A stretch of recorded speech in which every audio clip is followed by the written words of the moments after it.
Welcome back to the channel. I'm Rochelle. This is Brampton Gardener, and today we are finally starting the sourdough starter. I'm officially joining the club. You know, sourdough is all over the place right now. I had been making sourdough bread years ago and kind of got out of the habit of it, and then everyone was starting it up again in the last few years, and I was like, nah, maybe not. I don't know. I have a very easy, simple bread recipe that I've been using for years.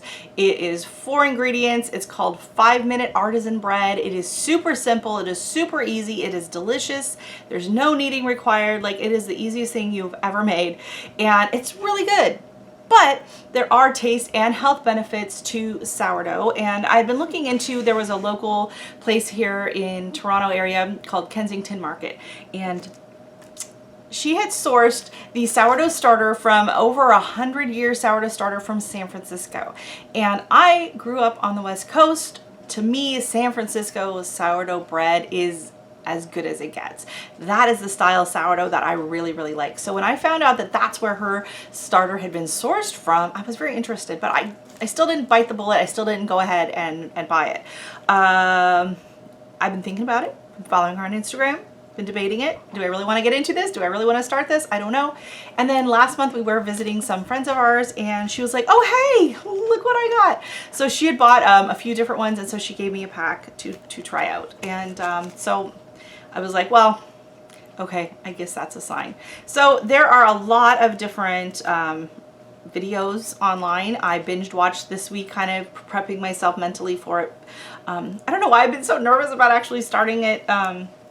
It just happened. And so a couple of them, I was watching Lisa at Yogi Hollow Farm. She has a video on starting hers, and she's kind of in a cooler climate. Heat is the temperature is very important to keeping it, to getting it started and bubbling and fermenting and all of that. So you do want to make sure that you keep an eye on the recommended temperatures, which is between 70 to 80 degrees Fahrenheit, which is 21 to 27 Celsius. And yes, I'm using my cheater sheet because I cannot ever remember Celsius Fahrenheit. So during the summer is probably a good time to do it, unless you're really hot in the south. Today we have the air conditioning on, so that is one concern, but it should still be, I think it should still be fine. It says it's 74 in here, so it should be able to do its thing. So sourdough, it has a very long history of bread making, and it's funny, I'm originally from Alaska, and that is what they refer to a lot of the old curmudgeons up in Alaska as sourdoughs, and that started from the gold rush. So during the gold rush, a lot of the miners came, and they brought their sourdough starters with them, and they wore them. So they had them on them at all times to keep them from getting too cold. So they would sleep with it at night. They carried it around with them because their body heat would keep it warm enough, and they didn't have to worry about it dying in the, the minus 40 degree temperatures out there. So that's fine. It's funny, it was just a term I'd heard growing up. There's like a newspaper called the sourdough and this and that. I never really thought about the story behind it. So yeah, I'm finally getting to do my own sourdough with this. So I'm just gonna walk you through it really quick, and I will go over how we put this together, okay? And unfortunately my mic was not on when I did this the first time, so we're just going to give you a little voiceover. So what I do is I have my setup here. I had a half a cup of warm filtered water that I put in the starter mix, and I mixed that for about 2 minutes.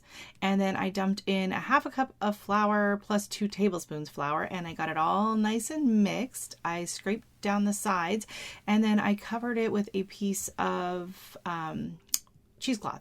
So you could just use the lid and not tighten it on, but I decided, I'll just put a little cheesecloth on it and let it sit out onto the counter. Now that I got my starter mixed, what am I doing for the next week?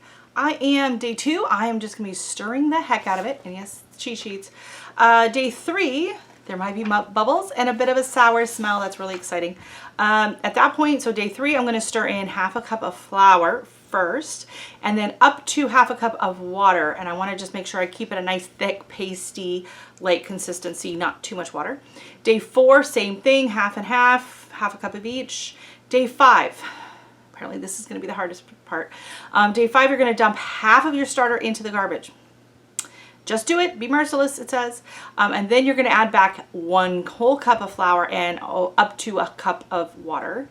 And then day 6, you're back to half a cup and half a cup of each. Day 7, you discard, feed, wait, and congratulations. At this point, you probably have a fully active starter. So how can you tell? Bubbles. And 2, when you discard and then feed, it will double in size over the next 6 to 8 hours. So that is why I stuck the rubber band on early. I don't probably need it until next week, but at least I know I have it. And then that way you can kind of mark how much it's going to rise on you. So that is going to be really exciting. And then I think at that point with the discard, you can start using it. So traditionally you do the every day, right? So when you discard, you can throw it in the garbage, or you can take that discard and make quite a few different recipes. I saw one that looked really good with chives and sesames on it, and it was just like a quick pan-fried pancake type thing, which, I mean, I make breakfast every day, so it wouldn't be a hard thing to just kind of throw that in the frying pan in with the eggs. So it's kind of exciting. I'm kind of looking forward to some of those options, but you can always just throw in the garbage, or you can give it to someone if they want to some starter as well. So if you never see another sourdough video from me, then you know things did not go well.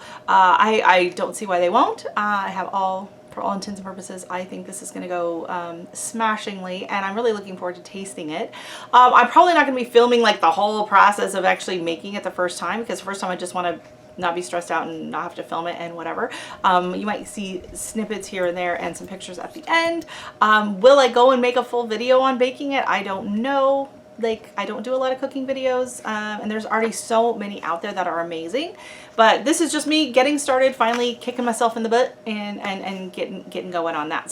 So I went ahead, I'm going to be following for the actual baking of the bread. Maureen at Diva in the Dirt recommends Joshua Weissman's recipe, so I printed that out here, and I also printed out the instructions for the Kensington starter here. I just kind of copy and paste it from the website, but I formatted it to where it fits on one single page. So I will put both of those down in the description below if you want to print them out, because you're lazy like me and I want to just be able to stick them onto the fridge. So thank you so much for watching. Don't forget to hit like and subscribe if you haven't already, and I'll see you in the next video. Bye.